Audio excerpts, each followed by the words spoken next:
Let's explore how to edit a document using Trupeer. Here's our document page. We'll begin by clicking on the Edit button.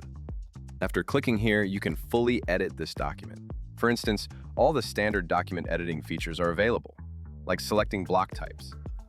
If you want to change something to a bigger heading, simply select it and simply adjust its size. You can also add images anywhere and apply formatting like bold, italics, or underline. Hyperlinks, inline code formats, thematic breaks.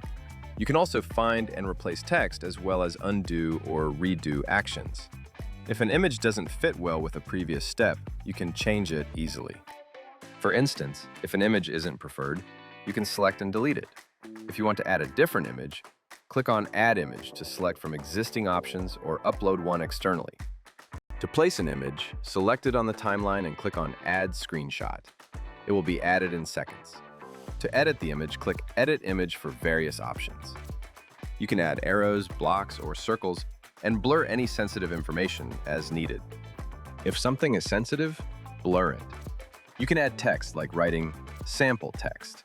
Customize the font, color, and size as needed.